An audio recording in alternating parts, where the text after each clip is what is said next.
말이에요. 왜냐하면 저희의 애청자 두 분이 오셨기 때문에 이 두 분이 어떻게 오셨냐면은 저희의 한장정리 이름을 바로 이분들이 정해주셨지 않겠습니까? 한장정리 이름 말씀하신 분이 아마 제 기억에는 4분 계셨는데 네. 그 가운데 2분이 오늘 손님으로 오셨습니다. 네, 저희를 보고 싶어서 오셨는데 오. 두 분이 굉장히 멋있으시네요. 잘생기셨어요. 우리 애청자분들은 다 이렇게 멋있는 분들만 계시나 그런 것 같아요. 네. 우리 애청자들이 냉철한 지성과 고매한 인격, 고매한 인격과 빛나는 미모. 까지 네. 다 갖고 있죠. 왜냐면 우리 셋도 빛나는 미모를 가지고 있으니까 말이 떨리네. 그냥 정순주 아나운서만 그런 걸로 하시죠. 네. 네, 그렇습니다. 왜 이렇게 뭔가 놀리는 것 같죠? 어쨌든 오늘 이 주제를 말씀드릴게요. 이 주제가 굉장히 빨리 나가야 돼요. 그래야지 여러분들과 함께하는 시간이 많아지는데 이 주제는 바로 챔스 8강. 첫 번째 경기 바로 들어가 보면 레알과 첼시란 말이에요. 근데 뭐 레알과 첼시 말하기 전에 좀 장희연님이 좀 하시고 싶은 얘기가 있지 않을까. 맞습니다. 네. 제가 저 뒤늦게 이스타 그 벤제마 영상을 봤어요. 네. 그래서 그 편집된 부분을 좀 봤더니 제가 들어봐도 야 이거는 그 벤제마 좋아하시는 팬분들, 레알 팬분들이 상당히 기분 나쁘게 들으셨을 수 있겠다. 저도 이거 내가 이렇게 얘기를 했었나? 라고 조금 놀랄 정도로 네. 이거 좀 기분이 많이 나쁘시겠다. 이렇게 봤어요. 이 자리를 빌어서 제가 벤제마 팬분들께 좀 제 멘트가 좀 너무 과도하고 너무 셌다. 그런 말씀 드리면서 죄송하다는 말씀을 정말 드리고요. 저는 한 의원님이 아실 거예요. 벤제마, 뭐 레알 마드리드, 뭐 여기에 대해서 악감정이나 이런 감정이 전혀 없어요. 뭐 악감정 레알에 대해서 뭐 악감정 있다는 얘기는 내가 들어본 적은 없어요. 저는 20년 동안. 제가 그때 그 영상 이렇게 찍으면서 내가 왜 이런 식으로 멘트가 됐나 하고 보니까 거기가 이제 술자리 그 뒷담화잖아요. 먹으면서 이제 얘기를 하는데 그 원투펀치에서 예전에 코로나 그 초창기 때 그때 이제 막 VS들 많이 했거든요. 그때 이렇게 생각이 나는 거예요. 그러면서 그때는 벤제마가 같은 레벨에서 거기에서 이렇게 껴서 얘기하기는 좀 힘든 시기였다. 그런 뉘앙스로 사실은 얘기한 거고. 네. 그리고 근데 이제 그게 이렇게 들어보니까 야 나는 과거에 했던 얘기고 지금은 당연히 뭐 발롱도르를 탔고 지금은 당연히 그 수준에서 충분히 경쟁해서 얘기할 수 있는 상황인데 근데 이게 마치 뭐 현재 그런 것처럼 이렇게 들릴 수 있겠구나 그렇게 받아들인 것 같아요. 일단 첫 번째로 뭐 거기 낄 레벨이 아니다 그거는 절대 아니고 제가 과거에 그런 상황이었다 라는 제 생각을 얘기한 거고요. 지금은 당연히 아니고. 그렇죠. 네. 사실은 그때 그 이스타 TV 취향은 뭐 이렇게 막 각 잡고 분석해서 막 누가 낫니 이런 거보다는 약간 그냥 그야말로 취향에 대한 뭐 이런 순위를 약간 적는 분위기였거든요. 얘기하는 술 먹으면서. 이러려면 어쩔 수 주제로 없이 넘어가시죠. 원투펀치가 직접 거기 이스타로 가서 댓글을 달아서 장 의원님이 사죄하셨습니다라고 해주세요. 그러면은 보러 오실 거예요. 이렇게 정리하는 걸로 하시고 여러분들 장 의원님이 죄송하다고 합니다. 저희 원투펀치도 같이 이스타가 조회수가 높으니까 그러니까. 그 이스타 그 알고리즘 통해 가지고 우리한테 올 수 있도록. 네. 이번에 장 의원님이 여기서 그 성명도 발표하셨습니다. 네, 네. 맞아요. 알겠습니다. 근데 진짜 미안해서 얘기하는 거예요. 자, 기분 좋게 레알과 첼시의 경기로 넘어가 보도록 할게요. 근데 또 장 의원님한테 여쭤봐야 되는 게 램파드가 이끄는 첼시를 봤잖아요. 울브스전을 보고서 레알전을 예상하는 거 좀 어떻게 예상을 좀 하세요? 울브스전은 일단 램파드 감독이 전술을 바꿨어요. 네, 4백으로 바꾸긴 했는데 전체적으로 선수들이 동기부여가 살아있고 열심히 뛰려고는 해요. 근데 아무래도 최근에는 3백 위주의 경기 운영을 했기 때문에 익숙하지 않은 어떤 빌드업 체계나 그리고 공격 가서 무언가 공격에서 파괴력을 내서 득점을 올릴 만한 그러한 템포에서의 어떤 경기 운영 그런 것들이 아직 체계화되어 있지 않아요. 네, 첼시 자체가 그리고 4-3-3 운영을 하던 3백이 됐던 무언가 그런 리듬감이 사실은 강팀에겐 필요합니다. 그래서 사이드에서 뭐 전환이 되는 리듬에서 거기서 1대1을 할 수 있는 또 찬스에서 뭐 하프스페이스 공략이 된 거나 뭔가 이렇게 체계화된 리듬이 필요한데 선수들은 막 열심히는 해요. 그날 경기는 감독도 바뀌고 했지만 그런데 무언가 상당히 방만하고 체계화돼 있지 않다. 그러니까 결국은 이 팀은 지금 올 시즌에 선수들도 많이 바뀌었지만 일단 조직적으로 완비가 많이 되어 있지 않은 그러한 이제 팀이죠. 그렇죠. 네. 아직까지는 그럴 수밖에 없고 근데 이제 바로 레알을 만나니까 거기에서 좀 불안감이 많아진 건 사실인데 티아고 실바가 돌아왔다는 건 호재일 것 같기도 한데 나올까요? 어떻게 보세요? 티아고 실바는 근데 뭐 그 8강 1차전은 힘들 것 같고요. 네. 네, 제 생각에는 강태 나오잖아요. 강태. 네. 캉테가 대신 나오겠죠. 그래서 뭔가 이제 램파드 감독은 모르겠어요. 뭐 다시 그냥 원래 4-3-3 운영을 그대로 끌고 가면서 선수들에게 상당히 전방 압박을 강조하는 운영. 뭐 그걸로 이제 뭐 토니 크로스를 위시한 레알의 어떤 1차 빌드업을 좀 차단해서 무언가 거기서 돌발 변수를 좀 만들려는 운영을 할 가능성이 높죠. 결국은 기동력으로 승부를 좀 보려는 그런 가능성이 있고 혹시 뭐 묘책을 뭐 하나 생각을 해서 약간의 실리적인 운영, 네. 네 그렇게 나올 가능성도 없는 건 아니라고 봐요. 램파드 감독이 그러면서 약간 뭐 3백, 5백처럼 하다가 역습 위주의 운영으로 현재 첼시의 조직력의 어떤 그런 상태를 인정하고 그리고 레알 마드리드가 역시 현재는 팀으로서 한 수 위라는 걸 인정하고 그렇게 나올 가능성이 없는 건 아닌데 근데 저는 전자의 확률이 좀 높다고 생각이 들어요. 램파드 감독은 그럼에도 본인이 운영했던 4-3-3 위주의 대신 선수들에게 이 스프릿, 멘탈리티를 더 강조하는 그런 압박에 대한 기동력을 강조하면서 공격성을 엄청 강조하더라고요. 그렇죠. 그렇게 많이 뛰고 뭐 캉테 같은 선수가 이번엔 들어갈 거 아닙니까? 네. 그러면서 아마 그런 기동력을 살려줄 것 같은데 결국은 근데 창의성이 사실은 발현돼야 되는데 그런 챔피언스리그 경기에서 한 방 중요할 때 흐름을 바꿀 수 있는 그러한 선수는 지금 첼시에 상당히 부족하고 그렇죠. 레알 마드리드는 지난 시즌도 그랬지만 결국 그 8강 2차전에서 모드리치 그 아웃프런트 패스 하나로 호드리그가 거기서 그냥 골을 중요한 결승골이라고 봐야죠. 그 골을 넣었듯이 그런 또 한 방이 있거든요. 네. 그렇기 때문에 전체적으로 팀적으로는 이번에는 뭔가 이게 만약에 감독이 조금 다른 성향이 와서 첼렘등크처럼 시절처럼 무언가 우리는 실리적으로 해서 진짜 다윗과 골리앗 싸움처럼 실리적인 결과를 내겠다. 뭐 그러면은 모르겠는데 그러지 않을 것 같아서 그냥 레알이 승리하지 않을까 보고 있어요. 아니 승부 예측으로 같이 넘어갔어요. 1차전 역시나. 원정이잖아요. 네. 네, 산티아고 베르나베우.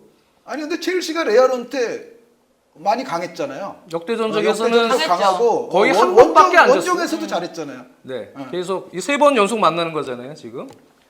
그런데 계속 물론 강하긴 했어요. 근데 지금 단계가 사실 투엘 시절의 첼시 챔피언스리그 우승할 때 그때 준결승에서 만났을 때랑 지난 시즌 8강에서 만났을 때랑 지금 점점점 다운그레이드죠. 점점. 예. 그리고 올 시즌은 완전한 다운그레이드. 네. 그렇기 때문에 올 시즌은 글쎄요, 뭐 상대 전적 여태까지 좀 상성상 좀 강한 면이 있긴 했지만 저는 쉽진 않다. 그리고 지금 레알 마드리드가 전체적으로 또 공격진도 좀 올라오고 있다고 보여져요. 네. 그래서 결국은 제가 뭐 벤제마 얘기했지만 벤제마한테 얻어맞을 것 같아요. 지금 무슨 전술적 포인트를 평소 같으면은 제가 볼 땐 평소 멘탈이 좀 같으면은 이제 나가셨어요. 전술적 포인트를 늘어놓는 게 이제 그러니까요. 장 의원님 보통 이제 습관인데 지금 그 벤제마 그게 지금 영향을 크게 미쳤어. 이 내 구조 속에 벤제마가 한 여기서 90%야 지금. 맞아. 무조건 그냥 쥐구멍에 들어가면서 약한 모습으로 그냥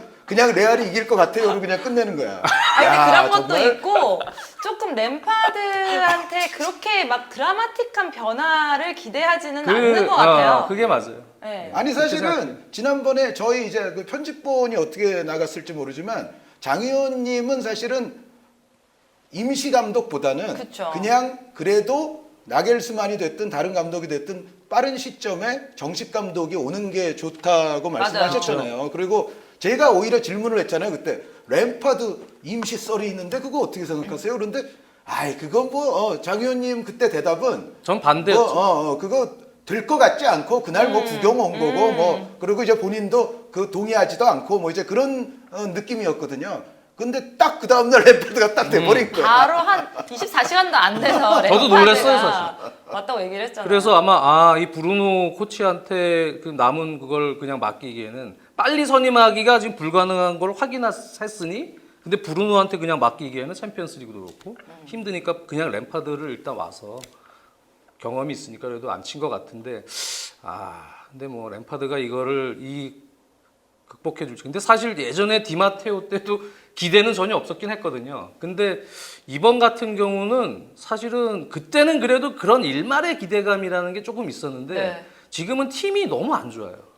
그래서 그런 기대감조차 잘 안 들어요. 근데 솔직히 객관적으로 봐도 상황과 전력을 봐도 첼시보다는 레알이에요. 레알이 비아레알전에서 뭐 역전패를 당하긴 했지만 주전을 좀 빼기도 했었고 네. 그런 부분이 챔스에 좀 집중하려는 것도 있었던 것 같거든요. 사실상 뭐 레알 마드리드는 이제 라리가 선두 경쟁은 안 할 것 같은 느낌이고요. 이미 이제 점수차도 좀 많이 벌어져 맞아요. 있고 물론 남은 경기 수가 있긴 하지만 어찌됐건 제가 예전에 원투펀치 뭐 챔피언스리그 8강 프리뷰에서 말씀드렸듯이 레알은 이제 5경기만 잘하면 되는 팀의 마음가짐으로 이제 나갈 공산이 지금 큰 상태고요.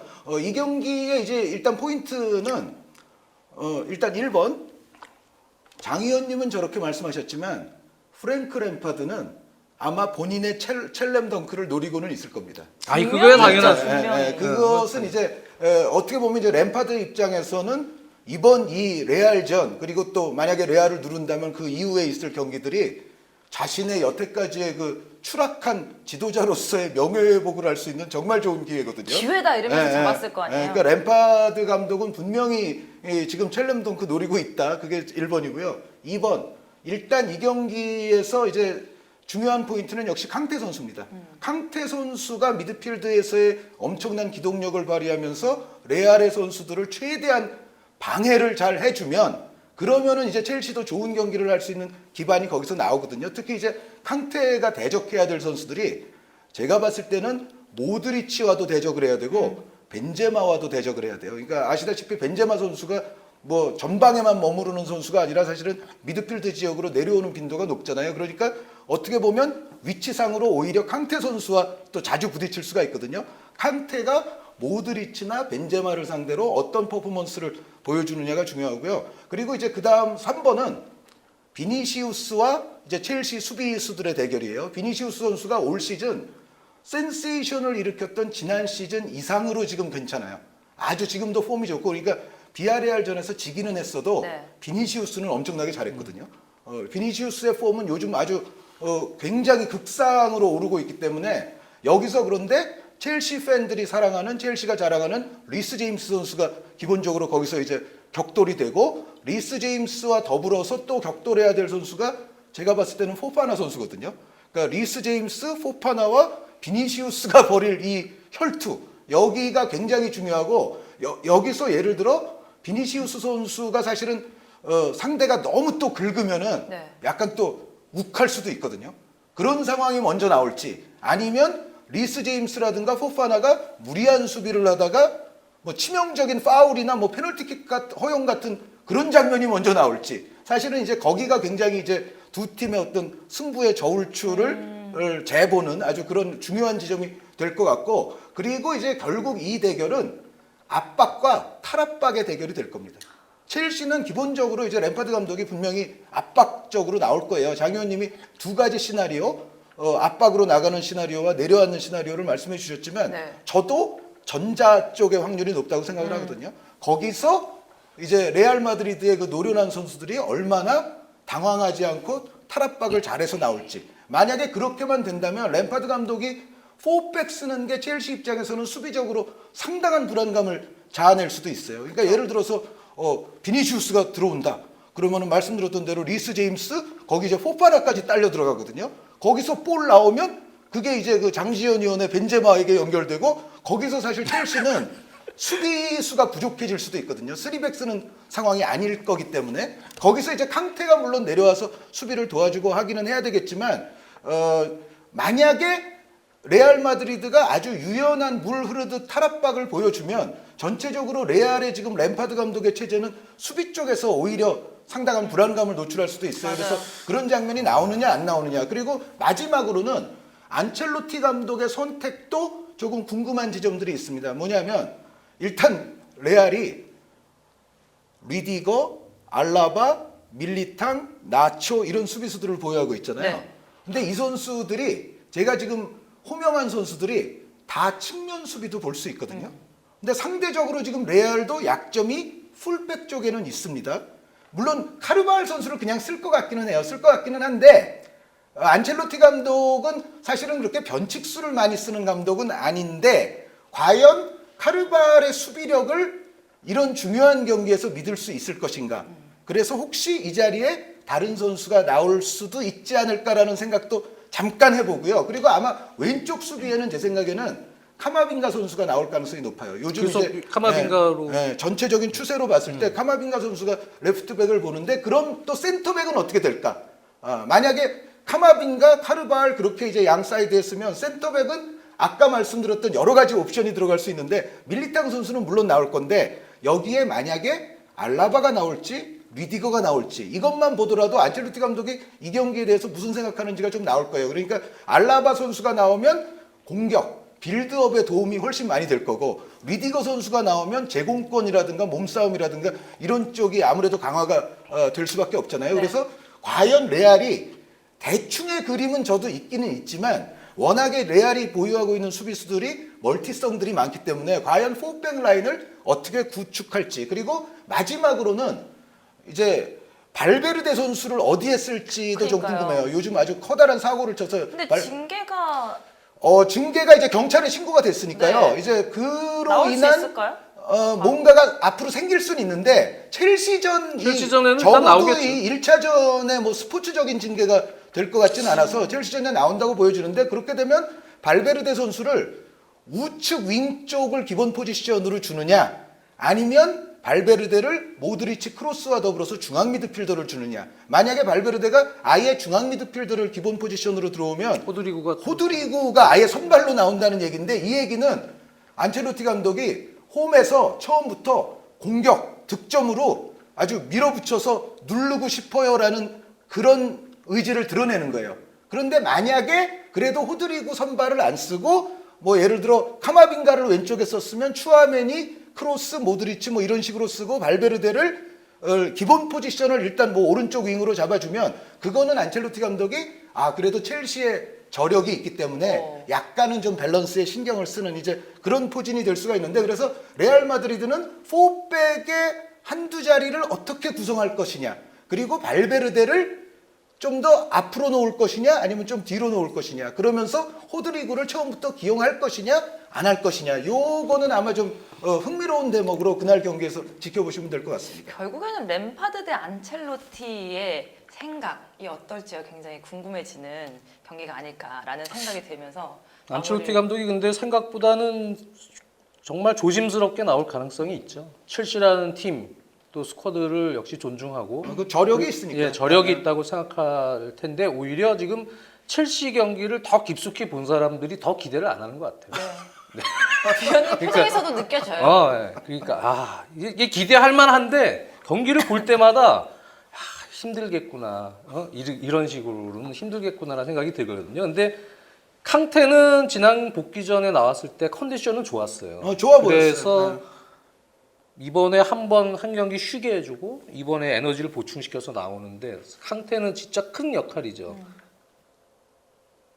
비니시우스 쪽 커버도 해줘야 되고 공격 가담도 시켜야 되고 물론 엔소 선수가 중심을 잡아주겠지만 왕성하게 캉테가 어느 정도 활약하느냐에 따라서 캉테의 활약 여부가 결국 중요하다. 최근 시즌에 레알 마드리드와의 경기 성패 여부를 결정을 지어왔었기 때문에 그렇기 때문에 캉테는 여전히 중요한 존재다. 네, 그렇게 생각이 듭니다. 어차피 뚜껑은 열어봐야 돼요. 이런 경기는 또 어떻게 될지 맞아요. 모르니까 네. 그냥 지켜보는 걸로.